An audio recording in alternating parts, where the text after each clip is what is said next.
کمال کیسے حاصل کریں؟ واجبات کی ادائیگی اور حرام سے اپنے آپ کو بچانا. یہ انسان آپ بڑے سے بڑے عالم اور مجتہد کے پاس جا کے پوچھتے ہیں کہ مولانا کہتے ہیں آغا صاحب ہم چاہتے ہیں کہ اچھے ہو جائیں, ہم چاہتے ہیں کہ کمال تک پہنچنا چاہتے ہیں, ہم چاہتے ہیں کہ کچھ زندگی میں کچھ کاموں کو انجام دیں. تو اکثر عالم روحانی وہ کیا کہتے ہیں؟ فقط واجبات. بعض لوگ کہتے ہیں واجبات رضا, واجبات کی ادائیگی کرو, حرام سے. اچھا اب آپ یہ دیکھیں, یہ دو چیزیں ایسی جو عرفی مثال کے ذریعے میں بہت آپ کے کام آئے گی.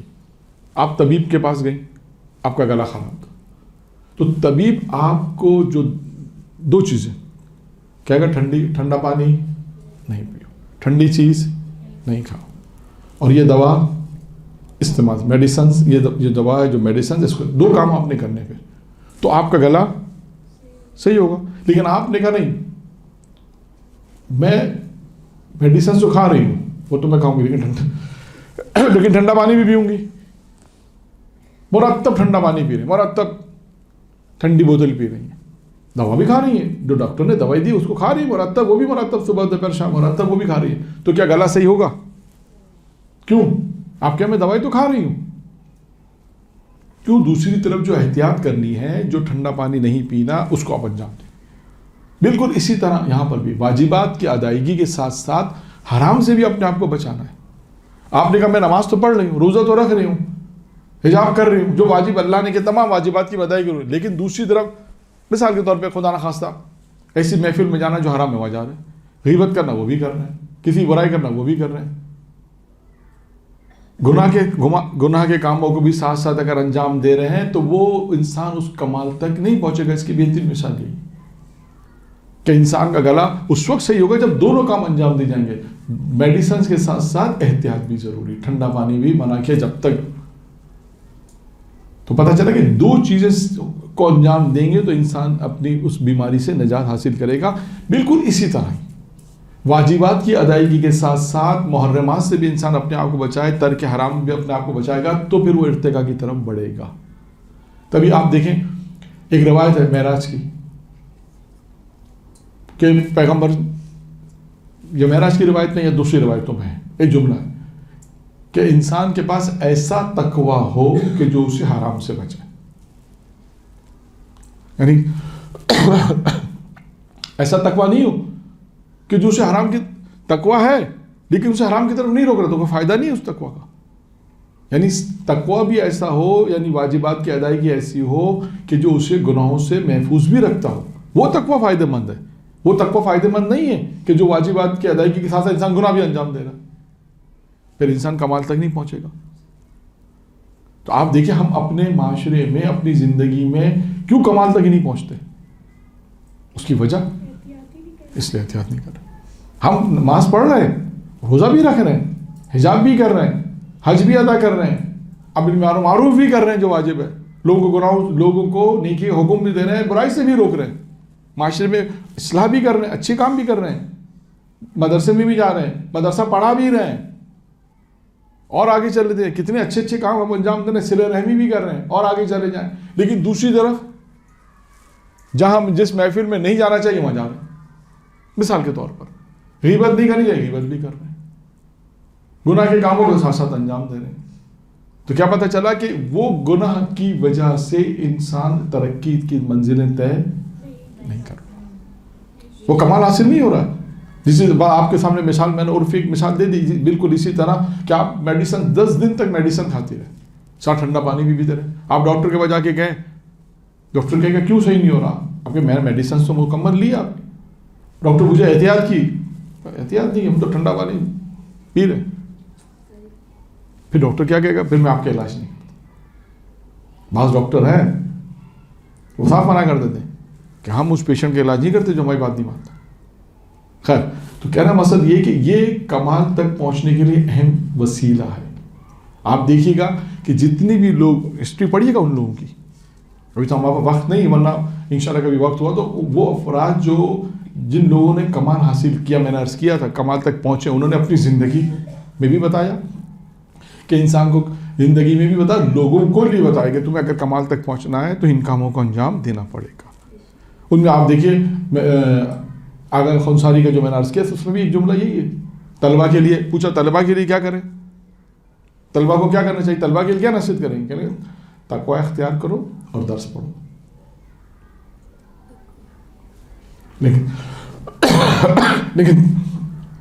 لیکن تقوی بھی کیسا ہوگا, جو گناہوں سے بچائے گا.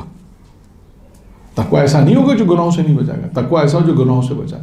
اب آئیے نمبر 2, اسی کے ساتھ انہی چیزوں کو بیان کرتے ہیں. مستحبات کو انجام دینا ہے اور مکروہات سے اپنے آپ کو بچانا. دیکھیں مستحبات کے اپوزٹ کیا ہے, مکروہات. واجبات کے اپوزٹ محرمات.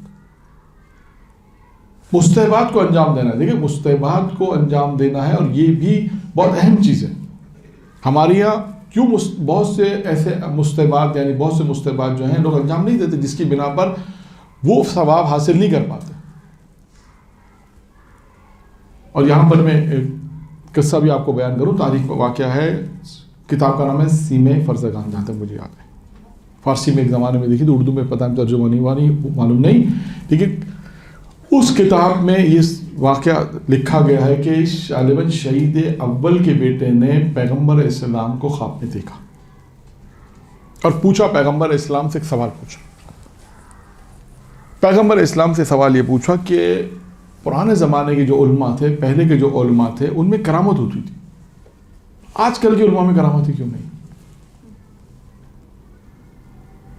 ہو سکتا ہے یہ سوال آج بھی کوئی کرے, تو کرتے ہیں. لیکن اس نے, ان کے بیٹے نے کس سے سوال پوچھا؟ رسول خدا سے. پیغمبر کو خواب میں دیکھا, پیغمبر سے سوال پوچھا. پیغمبر اسلام نے کہا کہ صرف وجہ اتنی کہ پرانے جو علماء تھے ان کے پاس احکام کی 2 قسمیں تھیں. آج جو علماء ہیں ان کے احکام کی 5 قسمیں, بس اتنا سے فرق ہے. آج کے احکام کتنی قسمیں ہیں؟ 5. واجب, حرام, مستحب, مکروہ اور مباح. یہ آج کا. پہلے کے جو علماء تھے ان کے 2 قسم کا, حرام اور واجب. کا وہ لوگ مکروہات کو حرام میں شمار کرتے تھے, مستحبات کو واجب.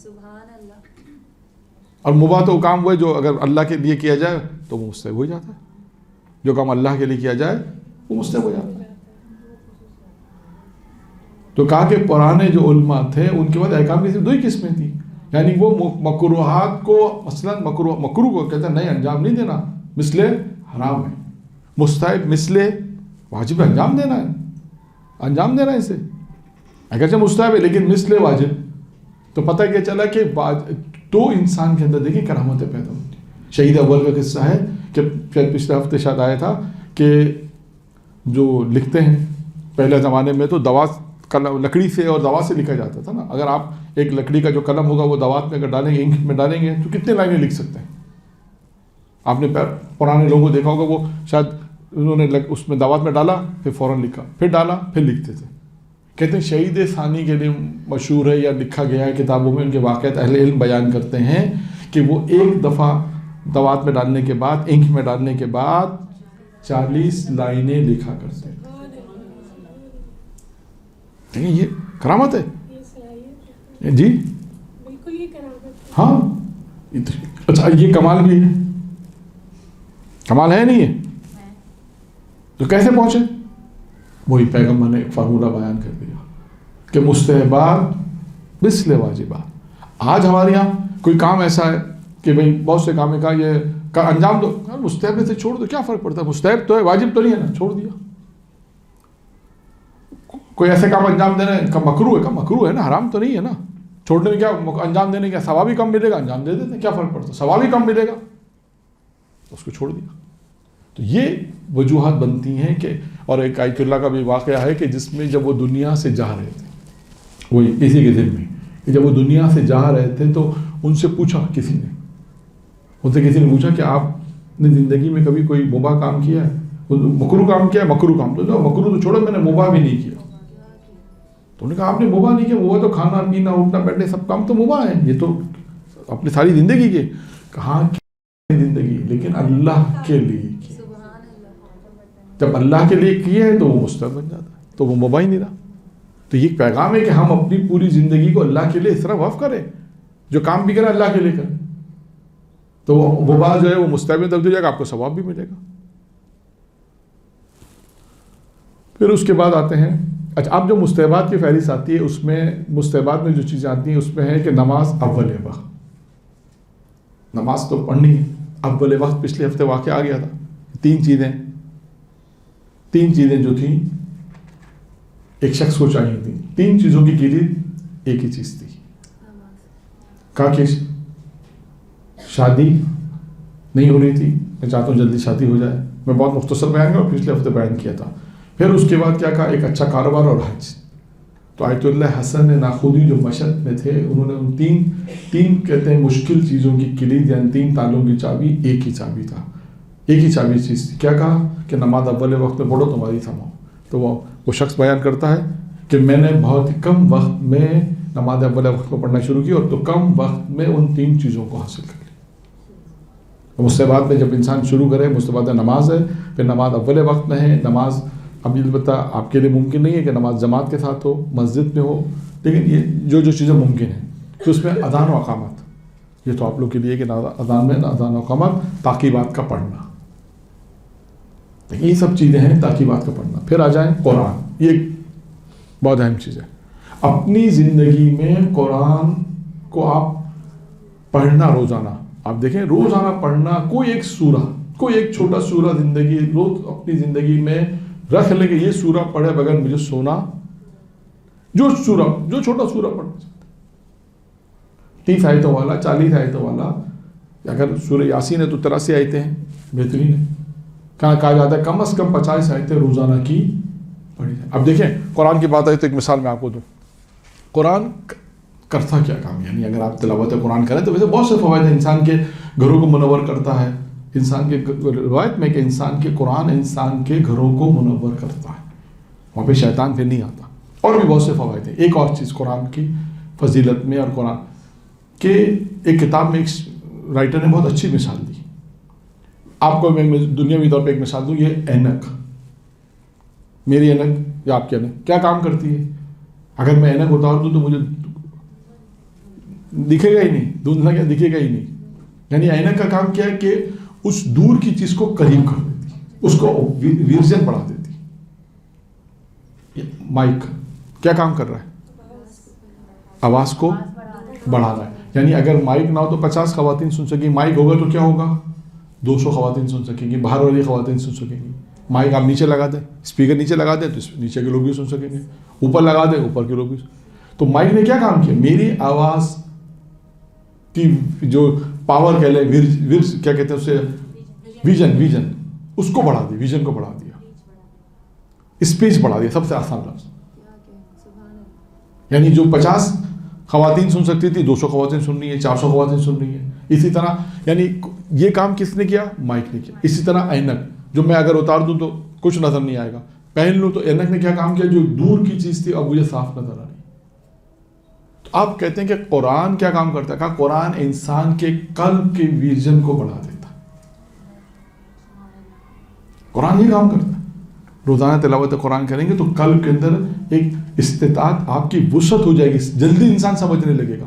پہلے انسان کن ذہن تھا، جسے کہتے ہیں نا انسان کے ذہن کی صلاحیت کو بڑھا دے گا. اس کو آسان الفاظ میں یہ پڑھ لیں.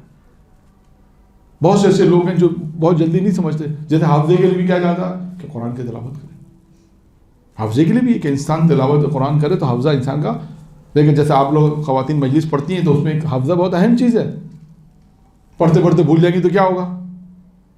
بھول جائیں گے، ایسا ہوتا ہے.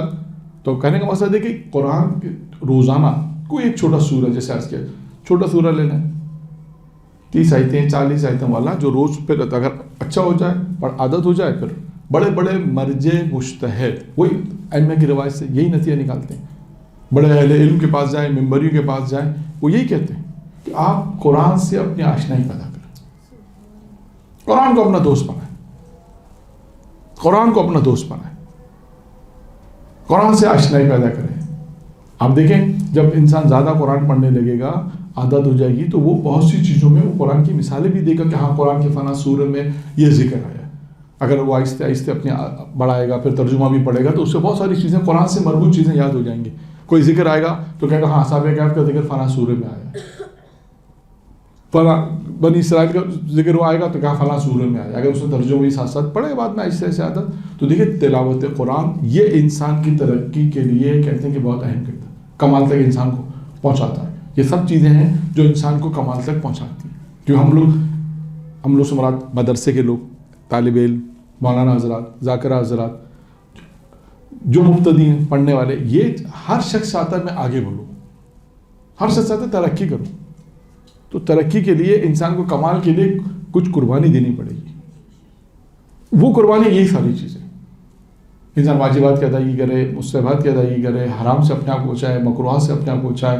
اس کے بعد جو ہے وہ نماز، اگر نماز کی بات ہے، تاقیبات، اگر انسان مرتب تاقیبات پڑھے، مستحب نمازیں ہیں، اذان اقامت ہے، قرآن کی تلاوت ہے. قرآن کی دیکھیں، قرآن انسان کے بہت اہم ترین کام. میں نے کہا کہ قرآن اگر انسان مرتب قرآن پڑھتا ہے، آپ دیکھیں بڑے آیت اللہ یا اہل ممبر، سب جو لوگ جو قرآن سے وابستہ ہیں، وہ یہی کہتے ہیں آپ قرآن کو اپنا دوست بنائیں، قرآن سے آپ کی دوستی ہونی چاہیے. اور اس کے بعد دعا اور ذکر، اس کا بھی سلسلہ انسانی زندگی میں ہونا چاہیے. دعا اور ذکر، یہ بھی انسان کی زندگی میں پروردگار سے دعا کرتا رہے. ذکر کا کوئی وظیفہ جو روزانہ دعا پڑھنے، آج کی تسبیح جیسے درود کی تسبیح ہے، انسان اس کو پڑھے. اس طرح روزانہ کی تسبیح ہے، کوئی ذکر ہے، انسان اس کو پڑھے. انسان عادت ڈالے کہ میں اپنے آپ کو پابند. بعض اوقات لوگ دیکھیں پابند بناتے ہیں تو پھر کامیاب ہوتا ہے. کبھی کیا، کبھی نہیں کیا، کبھی کیا، وہ فائدہ نہیں دیتا. روز انسان اپنے آپ کو پابند بنائے کہ میں یہ کام، یہ ذکر مجھے پڑھنا ہے، یہ دعا مجھے پڑھنی ہے. پھر دیکھیں انسانی زندگی میں تبدیلی آتی ہے، ایسا نہیں آتی، بس شرط ہے کہ وہ تمام شرائط مرتب ہونے چاہیے. پھر اس کے بعد ہے توسل اہل بیت، جو میں نے آپ سے عرض کیا کہ دیکھیں توسل اہل بیت. ابھی آپ کے سامنے بھی میں نے واقعہ بیان کیا، امام زمانہ کا توسل تھا. اس جناب عباس کا واقعہ میں تھا، اس نے توبہ کے لیے پڑھا، لیکن پہنچا مجلس سے ذکر عباس نے اس کو ہدایت. تو اب توسل، اب آئیے توسل میں ایک واقعہ شاید آپ لوگوں نے سنا ہوگا، لیکن چلے بیان کر دیتا ہوں. نجف اشرف کا واقعہ ہے، اور بھی بہت سے واقعات ہیں، لیکن شاید شیخ مرتضیٰ انصاری کا واقعہ ہے.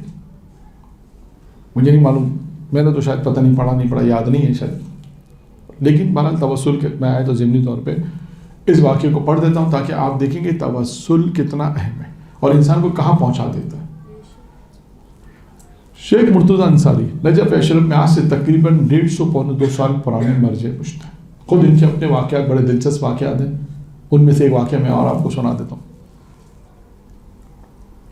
ایک مرتبہ ان کی زوجہ نے ان سے کہا کہ بھائی مجھے ایک چادر چاہیے. سنا آپ نے واقعہ یہ؟ نہیں سنا.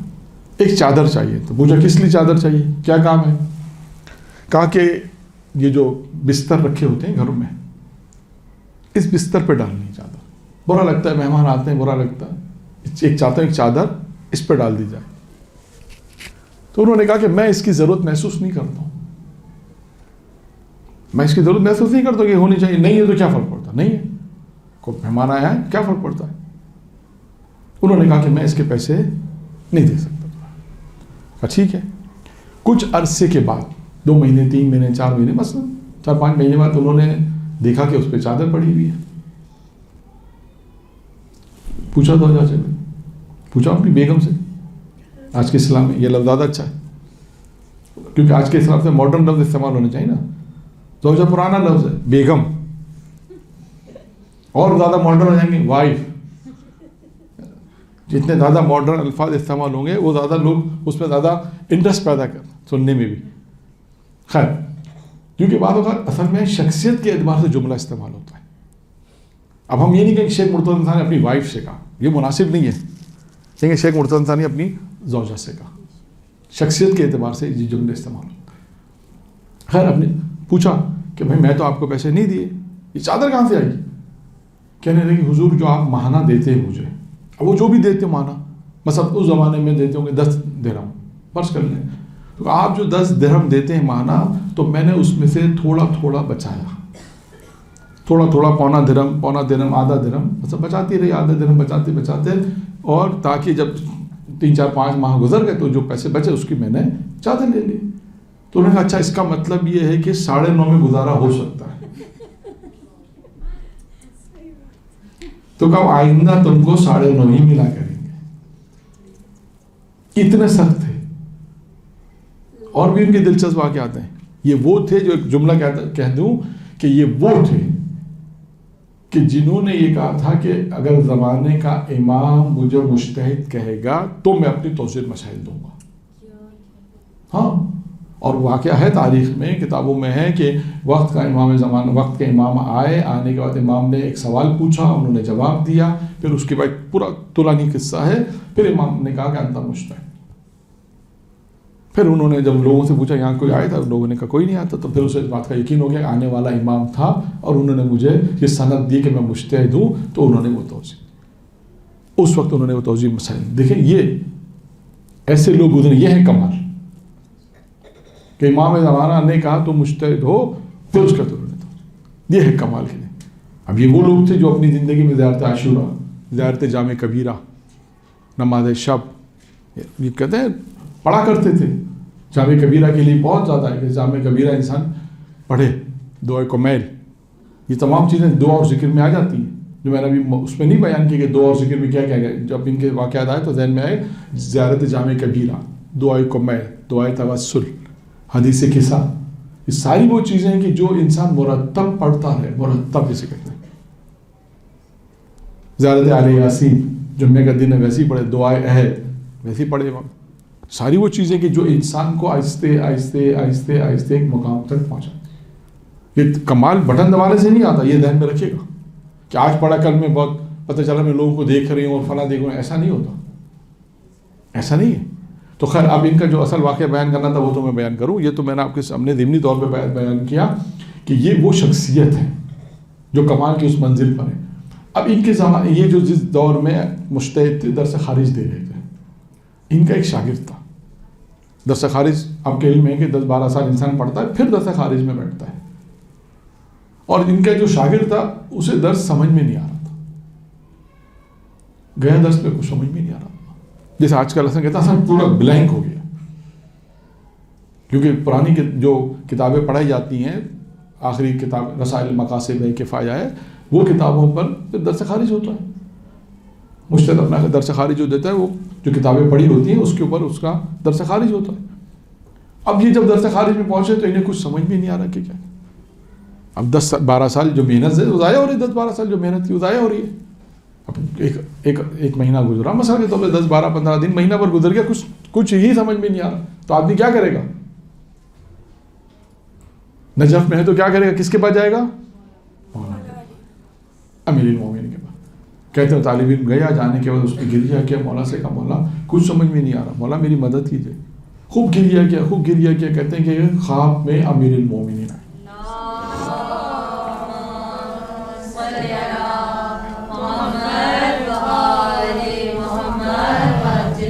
خواب میں امیر المومنین آئے اور آنے کے بعد اس کے کان میں کہا بسم اللہ الرحمن الرحیم. اب آپ سوچیں جس کے کان میں مولا بسم اللہ پڑھے اس کی ذہن کی کیفیت کیا ہوگی. اب جب یہ درس پہ پہنچے تو ان کو درس ایکسٹراڈنری سمجھ میں آنے لگا، بہت زیادہ سمجھ میں آنے لگا. اچھا اب یہ باریک سے باریک اعتراض بھی کر رہے ہیں. اچھا لوگ طالب علم دیکھ بھی رہے ہیں کہ یہ اعتراض کسی کی سمجھ میں نہیں آ رہا. مثلا روزانہ یہ سلسلہ چلتا ہے کچھ دنوں تک. استاد بہرحال استاد ہوتا ہے، یہ یاد رکھیے گا. استاد نے دیکھا، روز دیکھتے تھے یہ سوالات کر رہے ہیں، باریک سوالات کر رہے ہیں. استاد بہرحال استاد ہوتا ہے. استاد روزانہ ان کے جوابات دیتے رہے. ایک دن استاد ممبر سے اترے، اس کے قریب آئے، اس کے کان میں ایک جملہ کہا اور چلے گئے. اور آج کے اسلام میں اس کو میں اپنے الفاظ میں تعبیر کریں کہ جو جملے کے بعد اس کا چہرہ اتر گیا. کیا کہا استاد نے؟ استاد نے اس کے کان میں کہا کہ جس نے تیرے کان میں بسم اللہ پڑھی ہے اس نے میرے کان میں پوری سورہ حمد پڑھی ہے. اب سوچ لیں، اب دیکھیں یہ شخصیت ہے کمال کی. شیخ انصاری اس منزل پر ہیں. یہ اگر آپ سوچیں کہ یہ اس سے بڑا کیا کمال ہے کہ امیر المومنین آ کے سورہ حمد پڑھ جائیں، اس سے بڑی کیا انسان کو کمال چاہیے. اب یہ شخصیتیں کیسے پہنچی؟ یہ ان کی اپنی زندگی جن میں یہ تمام چیزیں جو میں نے آپ کو بیان کی یہی ہیں. واجبات کی ادائیگی ہے، مستحبات کی ادائیگی ہے، پھر اس مستحبات میں بھی نمازیں، تعقیبات ہیں، دعا ہے، ذکر ہے، قرآن ہے. پھر ذکر دعا میں بھی کون کون سی دعائیں؟ زیارت جامع کبیرہ ہے، ہر شب جمعہ اگر کوشش کرے دعائے کمیل ہے، حدیث قصہ ہے، میں دوبارہ ریپیٹ کر رہا ہوں، مطلب وہ ساری چیزیں، یہ وہ سب چیزیں جو انسان اگر اپنی زندگی میں ان چیزوں کو لیا ہے تو پھر آہستہ آہستہ وہ ان کمال کی منزل پہنچے اور یہاں تک پہنچے گا. ایسا نہیں ہے یہ بھی عام انسان ہے، وہ معصوم نہیں ہے یہ بھی. اور ایسے ایک نہیں، کتنے ایسے واقعات ہیں جو امام زمانہ سے بھی مربوط ہیں، مولا کائنات سے بھی مربوط ہیں، بہت سے دیگر ائمہ سے بھی مربوط ہیں. تو خیر ایک چیز اور رہ گئی آخری، وہ ہے روزہ رکھنا. بس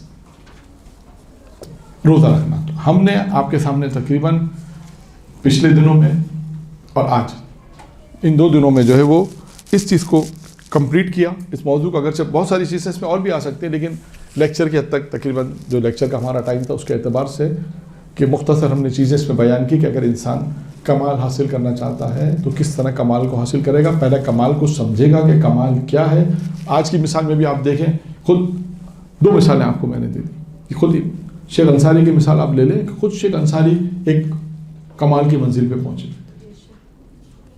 یہ کمال ہے کہ امیر المومنین علیہ السلام جو ہیں وہ خود آئے، اللہ نے سورہ حمد پڑھی، یہ کمال ہے. تو یہ کمال پہ پہنچے تو کیسے پہنچے، یہ ایک سوال ہے. اور آپ کے سامنے ان چیزوں کو بیان کیا کہ انسان اگر ان چیزوں کو انجام دے تو کمال کی منزل پہ پہنچ سکتا ہے. درود پڑھے محمد و آل محمد.